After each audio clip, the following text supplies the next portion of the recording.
Good morning, everyone. I'm AJ Bhargava. I'm one of the cardiologists in the clinical section. Thank you for showing up so early.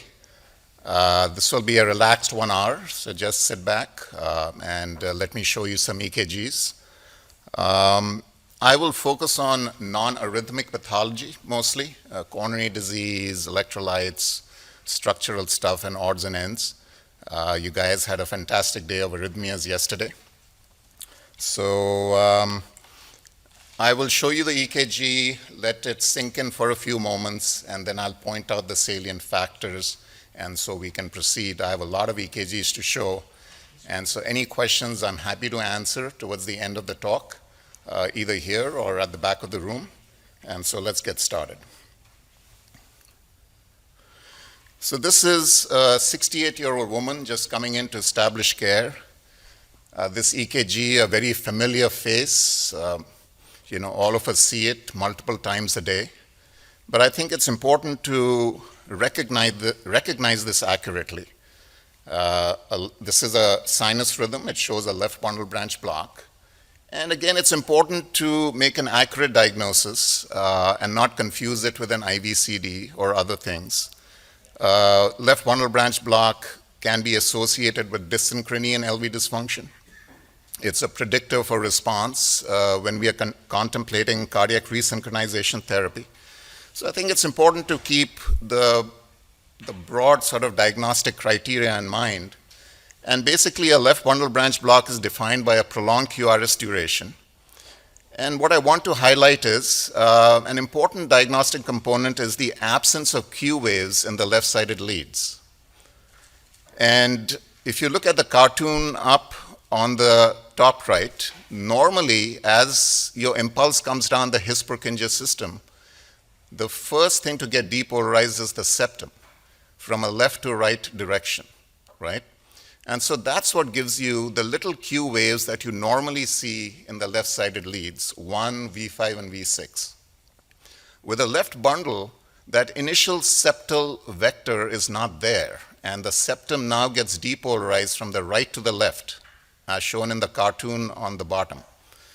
And that leads to the absence of septal Q waves in 1, V5, and V6, and I think that's something you should keep in mind.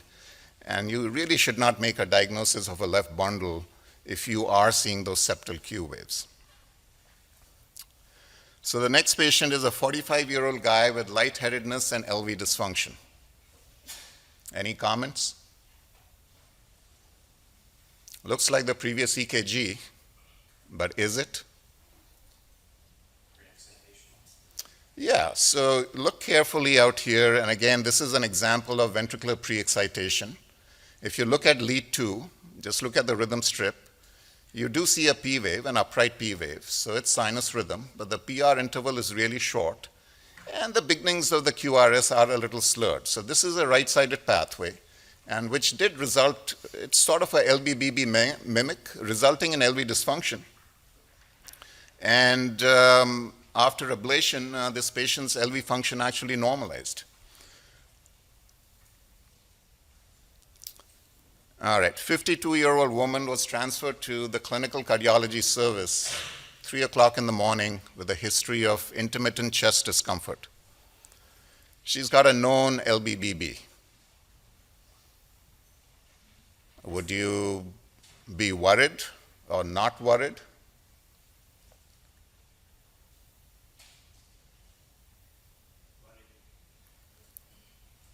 All right, and why is that?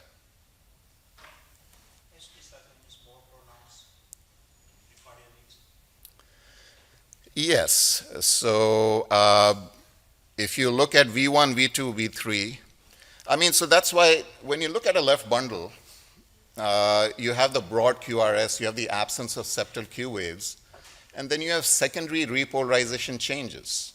And typically your ST segment and your T wave is opposite in direction to the major QRS complex direction. So if it doesn't look like a typical left bundle and that someone's having a possible ACS, I think you should get worried. And so as was pointed out here, Maybe in V1, V2, V3, there's disproportionate ST segment elevation to what we would sort of expect. That's sort of a soft point, and it can be misleading. But that is one of the criteria that is used. But if you look at lead V5 and V6, now in a typical left bundle, would you expect the ST segment and the T wave to be upright? Probably not. If you just go back to our previous case, I mean, yeah, okay, thanks. So typically in V5 and V6, you would get secondary repolarization changes. And here, your ST segments are upright, and there is concordant ST segment elevation, perhaps a millimeter or so in V5 and V6. So this patient sat on the floor for a while, and there's a lot of back and forth about what needed to be done. But again, the sort of problem here is recognizing myocardial injury in someone with a pre-existing left bundle branch block. It's not easy, but several years ago, Dr. Sagarbosa, and this was a paper from the Cleveland Clinic, her thoughts were that if there was concordant ST segment elevation of 1 millimeter or more in any QRS complex, that was a reasonably specific indicator of ongoing myocardial injury. If you saw ST segment depression in the right precordial leads, so ST segment depression concordant with the direction of the QRS complex, and the third thing was discordant ST segment elevation. So with these three criteria, a score of 3 was pretty specific, but quite lacking in sensitivity. Then a few years ago, if you look at the ST and the S ratio, and if that's more than 25%, and you substitute that for the third criteria, then that does result in an increase in the sensitivity while maintaining a reasonable specificity. So this patient had a mid-LAD occlusion and went to the cath lab about 10 to 12 hours after the onset of symptoms and was left with LV dysfunction, but with a good angiographic result there. All right, 42-year-old man coming in for evaluation of an abnormal EKG. Again, this is a bread and butter sort of pattern that we see. This is sinus rhythm and a right bundle branch block.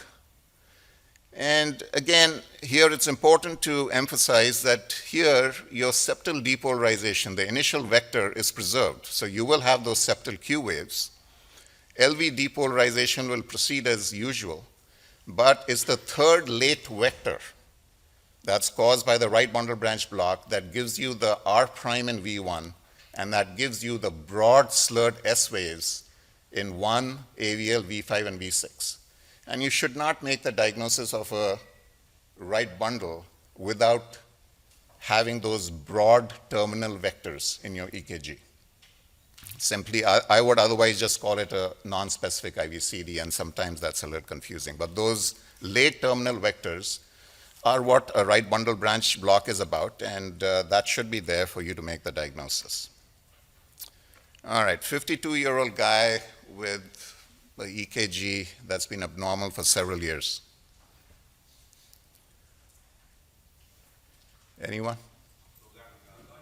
Yeah, so this is, all of us recognize this now, and again, this is an important pattern to recognize. In this particular patient, it was variably interpreted as showing an incomplete right bundle, and then in more recent years, a more consistent diagnosis of a Brugada phenotype.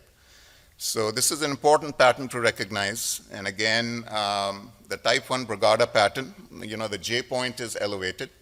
And then you have that characteristic ST segment that sort of coves downwards. And it's a potential right bundle branch block mimic, but again, it's obviously an important pattern to recognize and marry with the clinical picture as to what's happening with the patient. 28-year-old woman with intermittent dizziness and pre-syncope.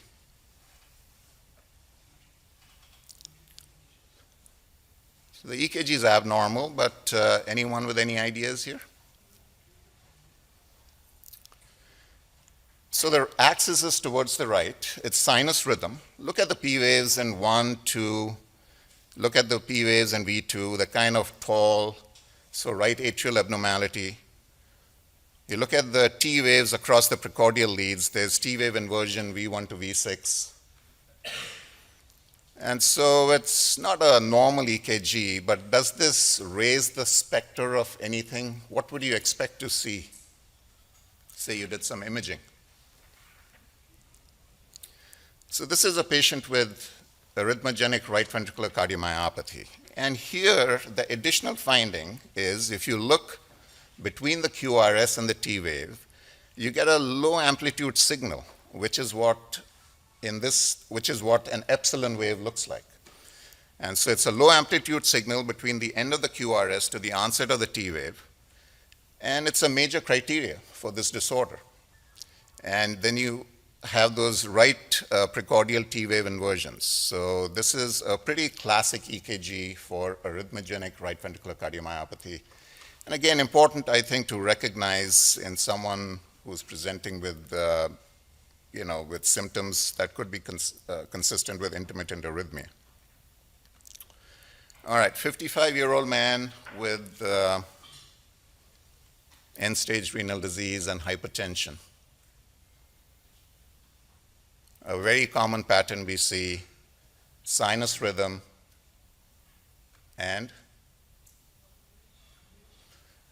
so left ventricular hypertrophy with repolarization abnormalities. So this is, again, a very common pattern seen, and it shows LVH by all criteria. I mean, there are so many criteria for LVH, but the ones that we end up sort of recognizing as perhaps the most accurate are the Cornell criteria,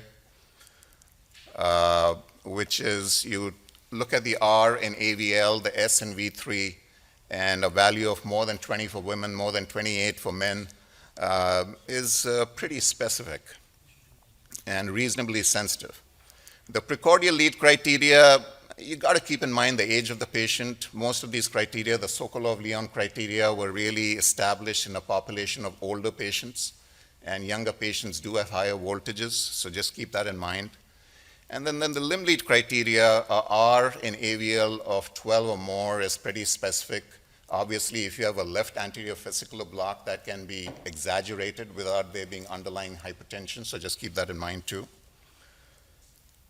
And then more recently, about 2 or 3 years ago, there was this group from Florida, I believe, where they felt that LV depolarization or myocardial depolarization was best represented by the S wave. And so they focused on that. And in their study, they found that if they took the deepest S wave in any lead and they added that to the S in lead V4, and if that was more than 22 in women and more than 27 in men, then that did increase the sensitivity for diagnosing left ventricular hypertrophy while maintaining a reasonable specificity. So in their study, this criteria outperformed the Cornell criteria. So again, just something to keep in mind, and this is something I do use when I look at EKGs and try to make a determination about the presence of LVH or not by ECG criteria. So the other changes that you can see, the changes of secondary repolarization, typically your ST segment is not severely depressed. You can get small or absent R waves in V1 to V3, so causing a pseudo anterior infarct pattern. That's well described with left ventricular hypertrophy. And you can sometimes get abnormal Q waves in the inferior leads. 44-year-old guy, asymptomatic. Sort of looks like LVH. But yeah, again, this is, so keep in mind, pre-excitation is a mimicker of different things. And so this, if you look carefully again at lead 2, look at lead V4, V5, and V6, and again, you'll see a P wave, an extremely short PR interval, and initial slurring corresponding to the delta wave. So this is Wolff-Parkinson-White pattern, and this patient had a normal echocardiogram. 44-year-old guy with a history of syncope.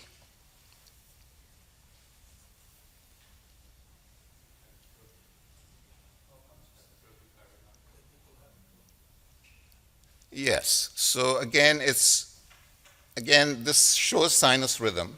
Your voltages are high, so there is left ventricular hypertrophy. There appears to be a repolarization pattern.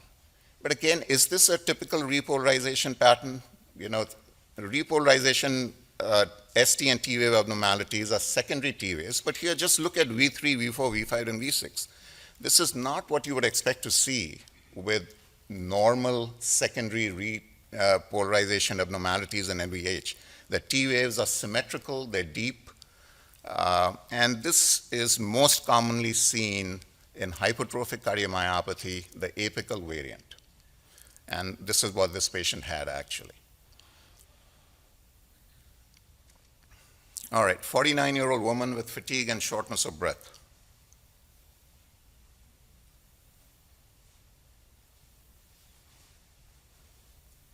Any ideas? Shows sinus rhythm. The axis is rightward. You look at the P wave and lead V2, tall, probable right atrial abnormality. Looks like an incomplete right bundle, relatively deep S waves in V5 and V6. Yeah, so that's good. So this shows sinus rhythm with EKG criteria for right ventricular hypertrophy. There is an RSR prime pattern in V1, and this particular pattern, when you have other features of right ventricular hypertrophy, are often associated with volume overload problems. So in this patient, there was a secundum ASD.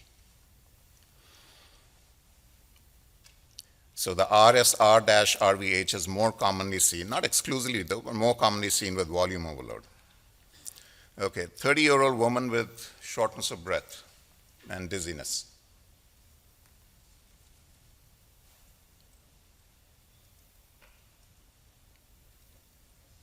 Again, sinus rhythm, the axis is to the right.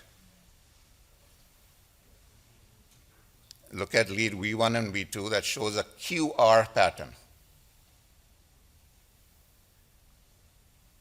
Again, so this EKG also fulfills the criteria for right ventricular hypertrophy.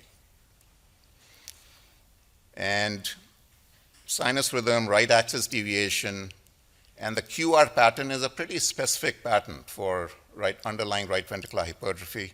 Again, more commonly seen in a pressure overload situation, as in this patient who had primary pulmonary hypertension.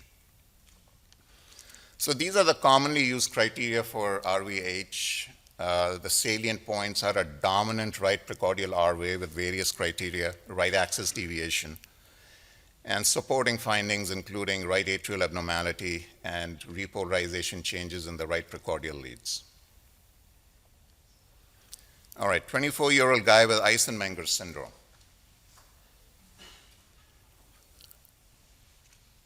So there's a lot of overlapping stuff out here.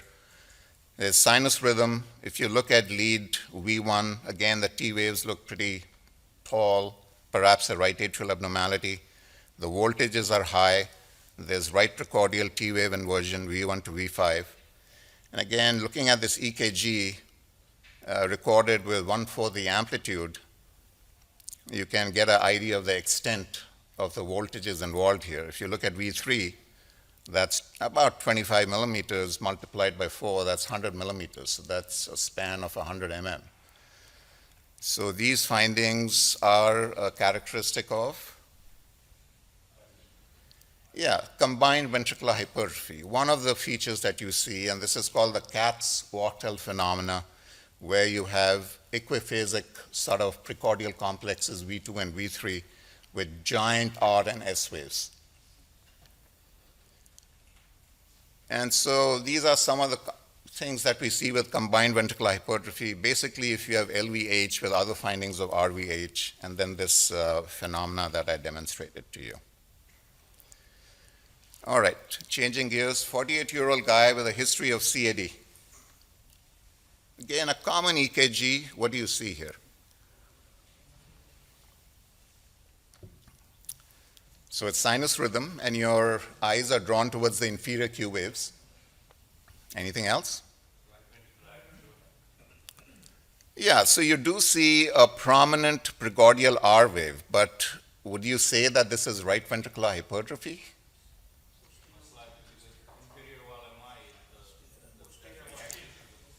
That's absolutely, I think that's accurate. So these are the findings of an old or age indeterminate inferior and posterior MI. Now, typically,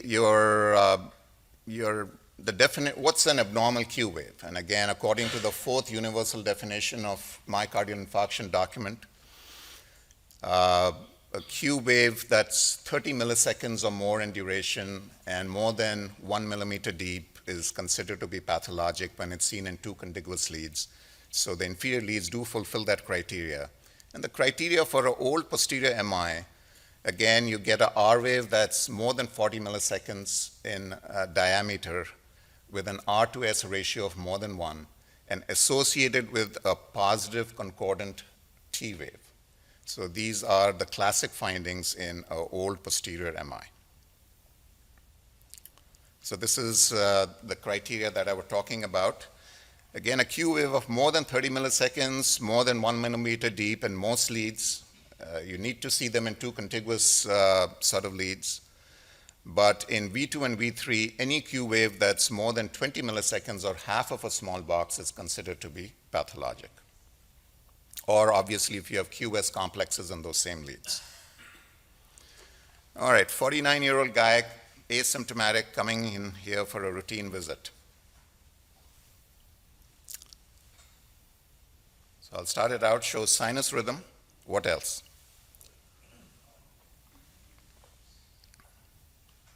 Is this a right bundle? Is this a posterior MI? Isolated posterior MI?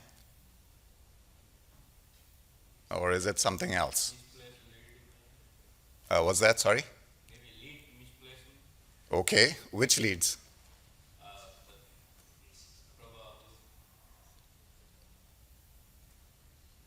Yeah, you're right. This is a technical artifact, actually. So look at lead V1. It looks out of place out there, right? I mean, completely out of place. Typically in lead V1, your P wave is sort of biphasic. There's an initial positive, then a negative component. Now you look at lead V6. So if you look at lead V6, the P wave out there belongs in the V1 position, and V1 belongs in the V6 position. So this was simply a lead, V1 and V6 was switched. And so giving you the initial appearance of something happening in V1 there. All right, 45-year-old guy with dizziness.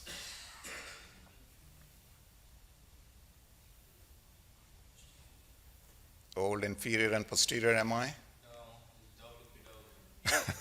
Yeah, so this is another mimic. And again, it almost perfectly mimics, an old inferior and a posterior MI, although you would say that in V1 and V2, the T waves are inverted. But obviously the answer is when you look at the P wave, the PR interval, and the initial slurring that you can see in, leads V4 and V5. So again, be careful of overlooking a Wolff-Parkinson-White pattern. So a tall R wave, increased RS ratio in V1. Again, we have looked at several examples, and I just sort of listed them out here.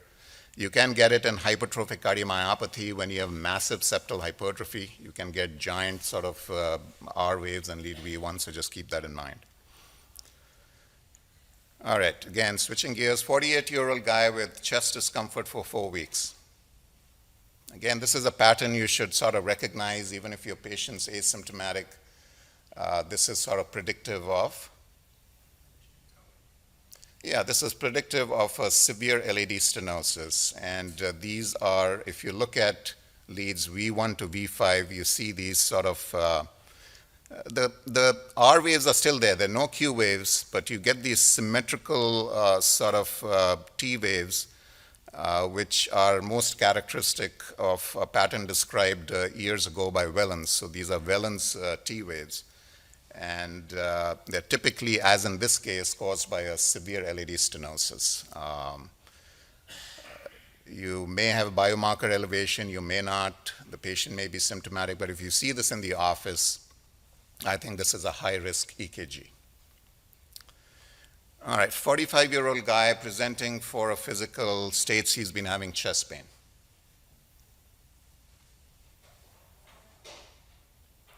What do you guys think?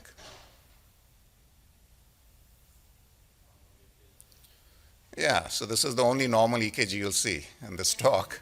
So, but it's important to recognize that too. But then while in the office, he starts having chest pain. So we get another EKG.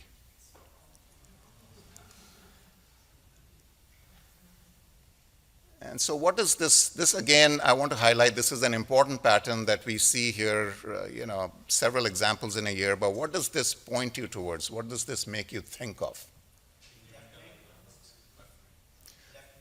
Right, so if you look at it, there's a lot of ST segment deviation. There is ST segment depressions in multiple leads, multiple precordial leads, multiple limb leads. And then importantly, there's ST segment elevation in lead V1 and AVR.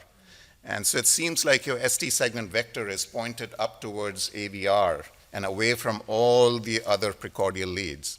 And this is seen when your ventricle, a significant proportion of your ventricle is ischemic. So with severe proximal multivessel ischemia or left main trunk disease. And so as in this case, he had a severe left main trunk stenosis. And so ST segment depression in 8 or more leads plus ST segment elevation in AVR and V1 has a pretty high predictive accuracy for severe underlying CAD. So again, a pattern not to be dismissed when you do run into it.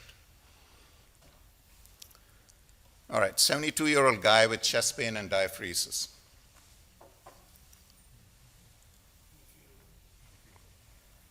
Sinus rhythm. There is, your eyes are drawn to the ST segment elevation in the inferior leads. There's ST segment elevation also in V1 and V2. There's depression in 1 and AVL. So is the culprit vessel the LAD, the circumflex, the RCA?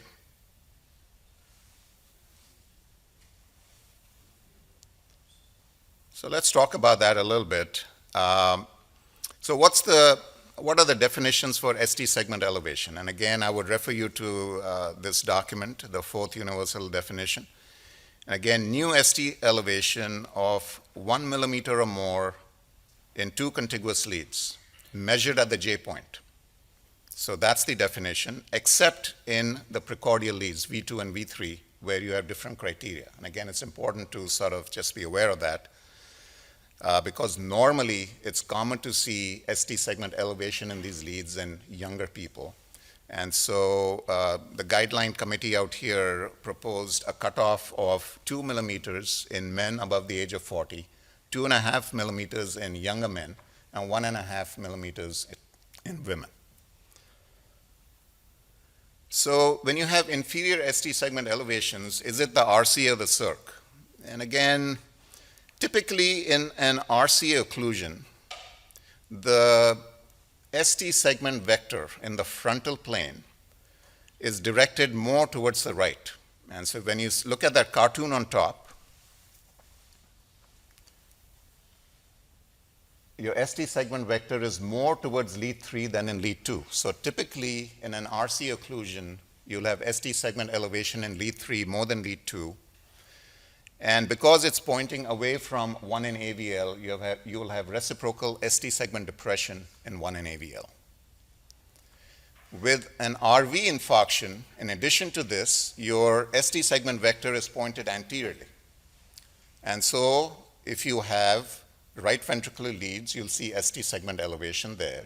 And you'll often see ST segment elevation in V1 and sometimes in V2. With a circumflex occlusion, your ST segment vector is pointed more towards lead 2. So typically, you'll have ST segment elevation in lead 2 that'll be more in lead 3.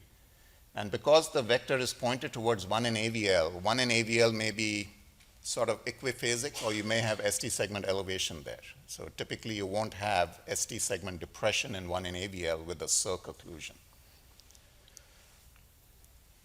When there's extension to the posterior wall, your vector is now pointing posteriorly, and typically you'll see ST segment depression in V1 and V3.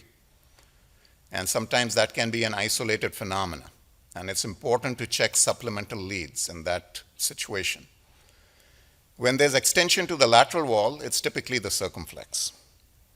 So back to our patient, this showed ST segment elevation in lead 3 that was more than lead 2. There was reciprocal ST segment depression in 1 in AVL, and you had ST segment elevation in V1 and V2. So this was a proximal RC occlusion, resulting in an inferior and an RVMI. In this particular patient, when we took right-sided leads, you see significant ST segment elevation because of that anterior ST segment vector in V3R, V4R, V5R, and V6R. All right, another patient, 62-year-old guy with chest pain.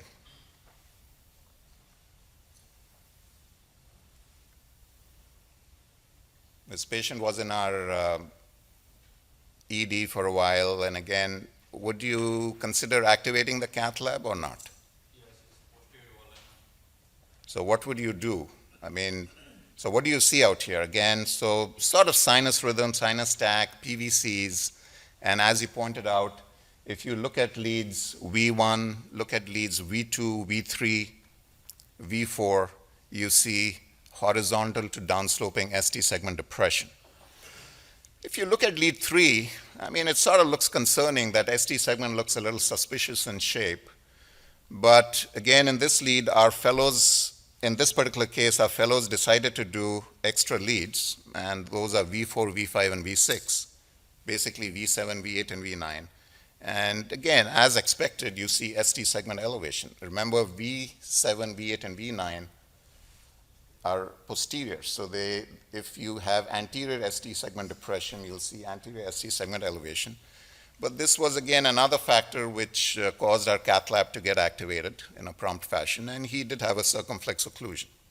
So utilize your supplementary leads. And someone with having suspicious chest discomfort, a non-diagnostic EKG, subtle anterior ST segment abnormalities, please have your tech do V7, V8, and V9, and that can sometimes make decision-making a little easier.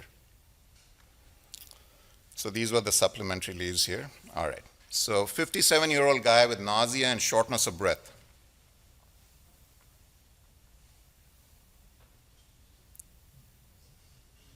RCA, circumflex, LAD. Yeah, again, you see sinus rhythm, you see inferior ST segment elevation. You could argue that your STs are more in lead 2 than in lead 3, but look at 1 in AVL. There's no reciprocal ST segment depression there. In fact, there's ST segment elevation in 1. So your ST segment vector is pointed in that direction, and then you have lateral ST segment elevations too. So this was basically a circumflex occlusion. 50-year-old guy with chest pain and a history of CAD.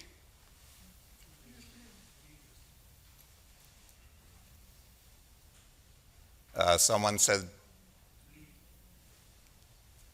leads? Which leads? All right, anyone else?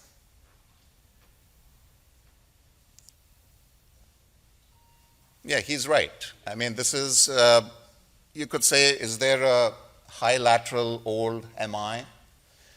But look at 1 and AVL. You have inverted T waves, inverted Q waves, inverted T waves. Look at lead AVR. Your P wave is upright in AVR, your T wave is upright in AVR. So everything's a little out of place out there. The precordial leads look normal. Normally, 1 in AVL should look pretty much like V5 and V6, and there's a big discrepancy out here.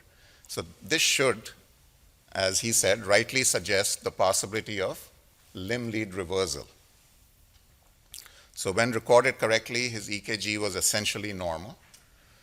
And so when you reverse the left and the right arm cables, if you look at that pattern up here on top, because your left arm and your right arm are reversed, lead 1 gets inverted, lead 2 becomes lead 3 becomes lead 2, AVR becomes AVL, and AVL becomes AVR.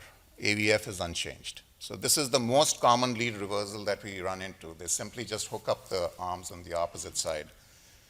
Now, dextrocardia can look like this, but here the precordial pattern is normal. All right, switching gears again. 58-year-old man with hypertension and muscle cramps. Again, an important EKGs to realize when you're dealing with our patients. What does this? Yes, and that's right. And why is this hypokalemia? What are the characteristics of hypokalemia in this EKG? So prominent U waves. Anything else? And we'll talk about that. So again, I'd sort of point you to leads V4, V5, and V6, and you guys have already pointed out the salient factors, but you see ST segment depression, you see flattening of the T waves, and you see prominent U waves. So these are the ECG hallmarks of hypokalemia. And in this case, this patient had a potassium of 2.4.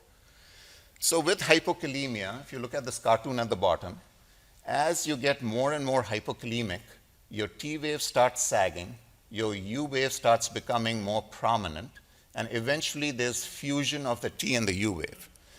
So the QT interval really doesn't change as long as you can actually measure it, as long as there's a notch between your T wave and your U wave. But once there's TU fusion, then it looks like as if the QT is actually prolonged.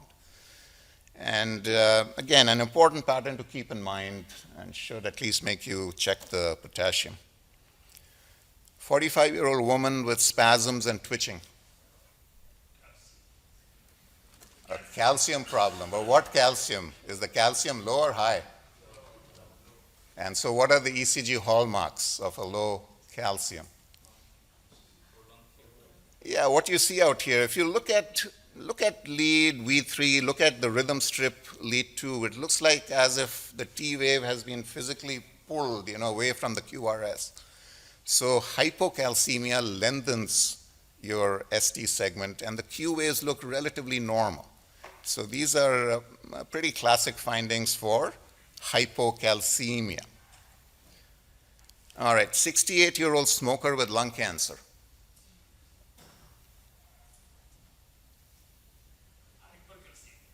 Why? Yeah, so again, at first glance, it's sort of a normal looking EKG. I gave you the clinical vignette. If I hadn't, then you'd be looking at it, but still, if you look at V3, there's no ST segment. It looks like as if the T wave is stuck onto the QRS. And so as you pointed out, these are ECG hallmarks of hypercalcemia. And in this case, the calcium, I believe, was 15.4, and the ST segment shortened. So this is a typical example of hypercalcemia. And this I just put in here for you guys to review when you look at it. All right, 54-year-old man with chronic kidney disease. So yeah, we are all on an electrolyte roll out here. So, but these, again, are findings you should not miss. And this patient will be asymptomatic, but you should recognize the P waves. They're tall, they're pointy, and these are characteristic of hyperkalemia. The potassium was 6.2. Okay, 45-year-old woman with vague chest pain and hypotension. So in this patient, it's managed in the ED. The ECG is kind of concerning. So an intervention is performed, and this is the EKG done after the intervention. So what intervention is performed? PCI, magnesium, potassium, calcium.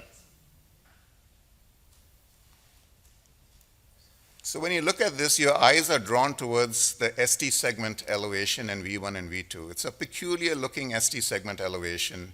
Sort of looks Brugada-like almost. Then your eyes are drawn towards the T waves in V4, V5, which are very tall and pointy and look like the T waves in our previous EKG. So hyperkalemia can cause an acute current of injury. And we see a few examples of this every year. And so in this case, the intervention performed was calcium gluconate, which resulted in resolution within a few minutes of that ST segment elevation. And after the hyperkalemia is corrected, you can see what happens to the T waves. So this was recognized years ago and called the dialyzable current of injury. And so, again, important to recognize because hyperkalemia can give you a pseudo-injury pattern. And this sort of looks at what happens with severe hyperkalemia. You get progressive broadening of the QRS and into bizarre shapes and eventually a cinewave pattern. And so this was an example. Someone with a potassium of 7.8, he had a normal EKG 3 days earlier, but this is typically the kind of QRS bizarre widening that you can see with hyperkalemia. And if you let it go, this is what happens. So this patient had a potassium of 10.2, he had missed a few dialysis sessions, there was a lot else going on, but this is a typical cinewave pattern that you can see with severe hyperkalemia. All right, asymptomatic woman in your office.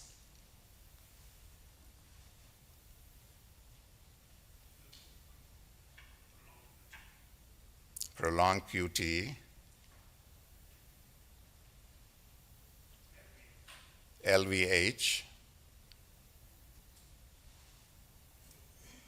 So again, I would point you towards the prolonged QT. Say, look at the QT in V6. Is it similar to something we saw a few EKGs ago? In which the ST is pulled out, hypocalcemia, and look at the T waves in V5 and V6. Again, similar to something we have seen. They're sort of pointy and tented. So this is a combined electrolyte disorder. And this patient had a potassium of 6.7 and a calcium of 6.8. And so this combination, along with LVH, is almost diagnostic of end-stage renal disease. I don't think there's any other process in which you can see this combination. LVH, hyperkalemia, and hypocalcemia. So again, this is, we see this occasionally out here, but these findings are classic for both the electrolyte abnormalities. 78-year-old man with palpitations.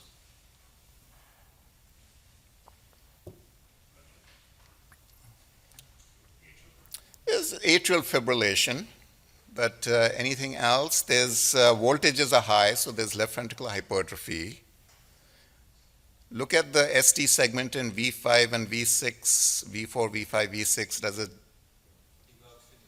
Yeah, so this is digoxin effect. There's a characteristic sort of change in the ST segment. It's as if you put your thumb there and sort of pushed it down, it's sort of scooped. The QT is sort of short, and there's a relatively prominent U wave. So these are findings of digitalis effect. 68-year-old woman with anorexia, changes in vision.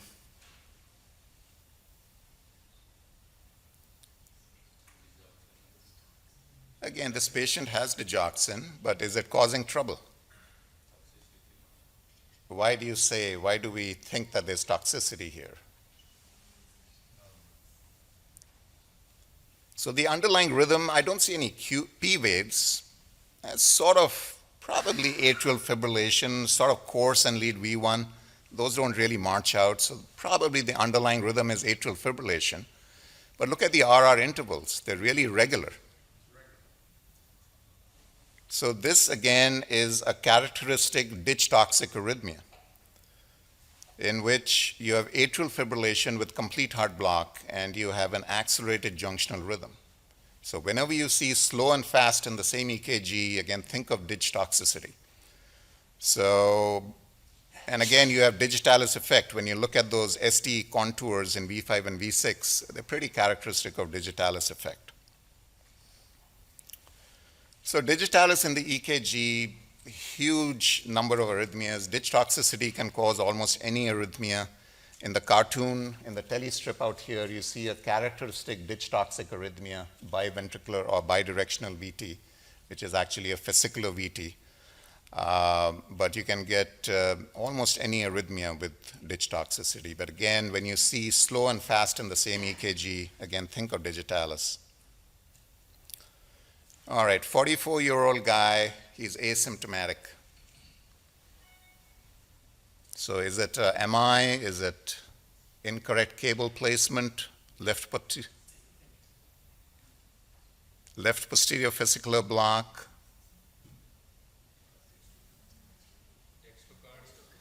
Why? So the clue out here, this is similar. If you look at the limb leads, this is identical to what we see in the cable reversal that we see, you know. You have a negative sort of P, QRS, and T waves and one in AVL. Look at AVR. That doesn't look normal for AVR.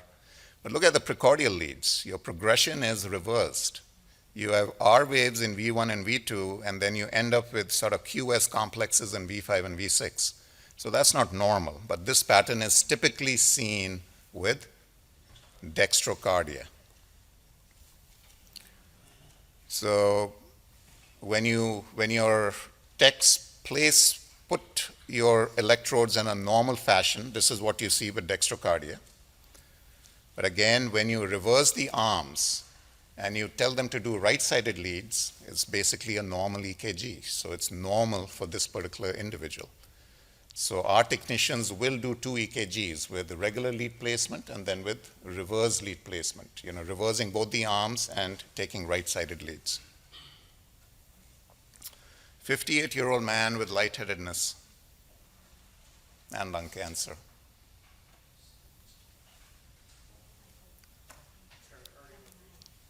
Pericardial effusion, anything else? It's a low voltage. Yeah, so that's, again, this is a common thing that you'll run into, and just looking at the EKG gives you an idea of the underlying physiology, the pathophysiology. And so when you look at lead V1, there is characteristic QRS alternance with a decrease and then an increase in an alternating fashion of the QRS amplitude. So this patient had a large pericardial effusion with pericardial tamponade. And again, you get this sort of, you know, as the heart swings in the pericardial sac and comes towards and away from the chest wall, you get an alternation in the QRS complexes. Okay, 74-year-old guy with chest pain.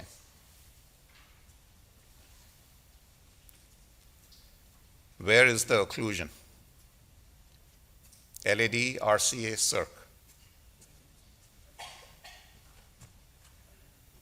Yeah, so here your eyes are drawn towards your precordial ST segment elevations, V1, V2, V3, V4. V5 and V6, not a whole lot going on. And then you look at AVR, look at lead V1, the ST segments are elevated. And look at the inferior leads, there's reciprocal ST segment depression. So where in the LAD is the occlusion? Proximal? So this is characteristic of a proximal LAD occlusion prior to the first major diagonal or septal. And basically what happens out here is your ST segment vector gets directed to the left and towards the base of the heart. So towards AVR and AVL and towards lead V1. And so you typically see ST segment elevation in V1 to V4, often in AVR. And in V4 and V6, typically you will not see that pronounced of a ST segment elevation. The ST segments may be isoelectric or depressed. And you'll see reciprocal ST segment depression in the inferior leads. 69-year-old woman, ECG after ROSC. Yeah, again, your eyes are drawn towards the ST segment elevation in 1 in AVL and the reciprocal ST segment depression in 3 in AVF. And so this turned out to be a diagonal occlusion, which was treated. And then the same patient in the ICU.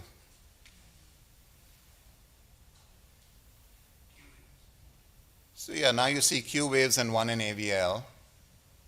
Anything else? It's a pretty cool EKG. Someone got it out there. Yeah, so this patient was undergoing therapeutic hypothermia. And so basically what you see, if you look at almost any lead, you see this positive deflection between the end of the QRS and the beginning of the T. So these are Osborn waves caused by hypothermia. 57-year-old guy with chest discomfort. Where is the occlusion?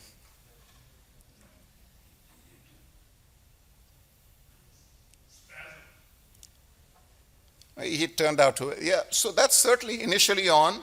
Sure, that's in the differential. But here you see ST segment depression, V3 to V6, very pronounced currents of injury there, no real Q waves. V1 and V2 are spared. But you don't see any reciprocal ST segment depression anywhere. In fact, there's ST segment elevation in 2, 3, and AVF, and in lead 1. So this actually is reasonably, when you look at this and you don't see any reciprocal ST segment depressions, and in fact, with an anterior ST segment elevation, you're seeing isoelectric or ST segment elevation in inferior lead, should make you think of a mid-LAD occlusion beyond the major septal and diagonal, actually. And that's what he had. He had a mid-LAD occlusion. And the basis for this is with a mid-LAD occlusion, your ST, the basal part of the ventricle is spared. And so your ST segment vector now is pointed down and inferiorly. And so typically you will not see reciprocal ST segment depressions in 2, 3, and AVF. In fact, you might see ST segment elevation. So again, a pattern to be kept in mind. 58-year-old man runs into trouble towards the end of the EKG.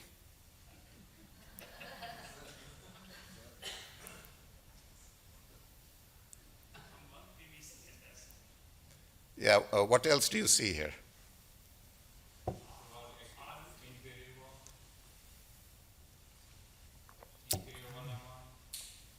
So if you look, certainly you see these large volume upright T waves. So these are hyperacute T waves involving 2, 3, and AVF. Unfortunately, the precordial leads are obscured, but if you look at your rhythm strips, look at lead V5. So you get these hyperacute T waves and lead V5. And you do see the beginnings of V3 out here, where you see massive ST segment elevation.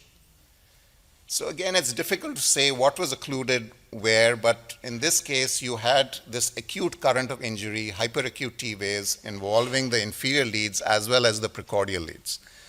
So there's a single PVC with an R on T and it sets off VF out here. And this again turned out to be a mid-LAD occlusion, actually. So 61-year-old man with chest pain. Looks very similar to what the last couple of EKGs we have seen. You see precordial ST segment elevation, but you see ST segment elevation also in the inferior leads. This patient had a cath. The coronary angiography was normal, but this was the echo. Yeah, so again, just keep in mind that stress-induced cardiomyopathy can also present with very concerning ST segment elevations. And often you'll see the same pattern as you see with the mid-LAD occlusion because your entire sort of anterior apical wall is sort of involved. And again, this patient a few days later, it had normalization. All right, 48-year-old woman with chest pain. What's occluded here? LAD, RCA, circumflex. Yeah, this is not an easy one. This you'll see, this has been reported occasionally, but I'll show you the cath. So the LAD is open.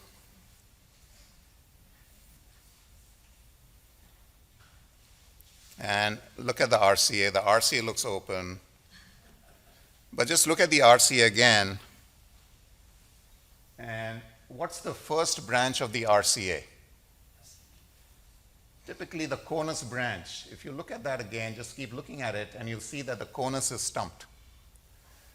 So this was a pure right ventricular myocardial infarction without LV involvement. So this was an anterior STEMI mimic. In a typical inferior wall with an RVMI, your inferior involvement overshadows your RV involvement. So typically you might see ST segment elevation in the right precordial leads, maybe in V1 and V2. But when you have pure RV injury, a pure RV current of injury, like with a conus occlusion or a small non-dominant RC occlusion, and you don't have any LV involvement, you can get massive precordial ST segment elevation, which can be confusing. And again, this has been reported intermittently over several years, so this is a described sort of phenomena. All right, 44-year-old guy with chest pain.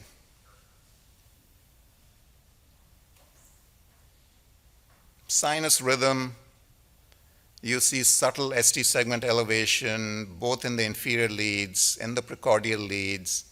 Look at the junction between the QRS, you see a little notching, upright T waves. There's no PR segment depression or elevation. Yeah, so this is what you would get with a normal variant early repolarization pattern. You get concave upward ST segment elevation, usually no more than 3 millimeters, a low ST to T wave ratio, and the J point may be notched or slurred. It can sometimes be confusing to differentiate between pericarditis, but in this case, this was early repolarization variant. 26-year-old woman with chest discomfort. What's occluded, if anything? So this is a characteristic EKG of acute pericarditis, diffuse concave upward ST segment elevation, relatively prominent sort of ST segment elevation in the precordial leads. Importantly, you see PR segment elevation in lead AVR and PR segment depression in leads 2 and then in leads V5 and V6. So this constellation of symptoms, along with the clinical history, is consistent with acute pericarditis. I'll just skip over this for now. So 32-year-old woman with chest pain and near syncope.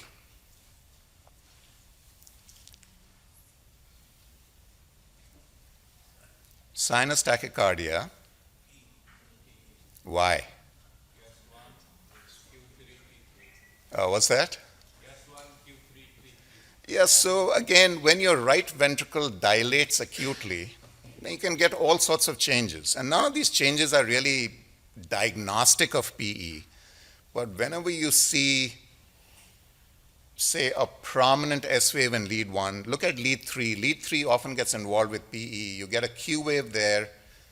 The shape of that ST is a little odd. Then you have T wave inversion. So S1, Q3, T3.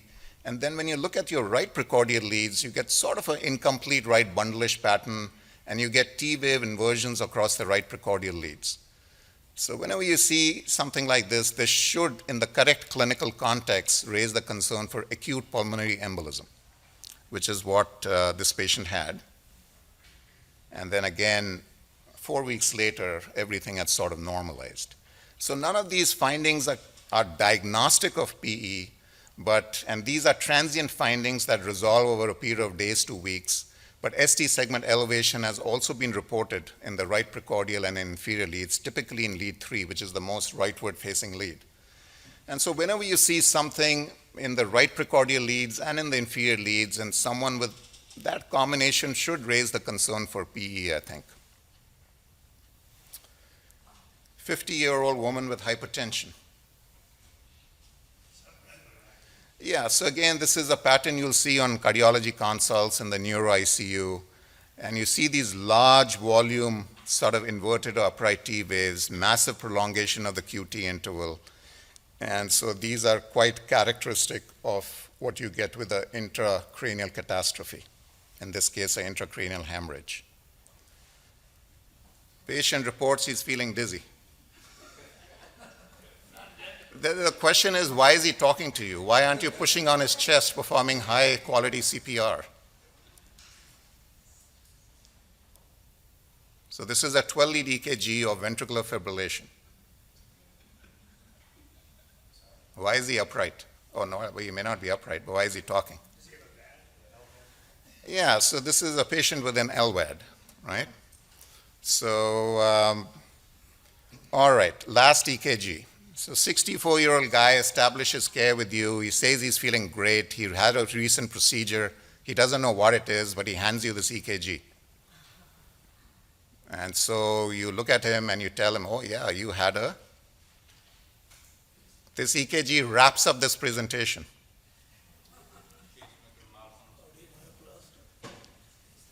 Yeah, yeah. So, I mean, you're not going to see this EKG nowadays, but again, so it is a wrap in a way. You will have the lats wrapped around the heart, and this is the EKG you get with latissimus dorsi cardiomyoplasty, a procedure that's no longer performed. But again, for historical purposes, you may run into it if they're still surviving. So, all right, well, thank you.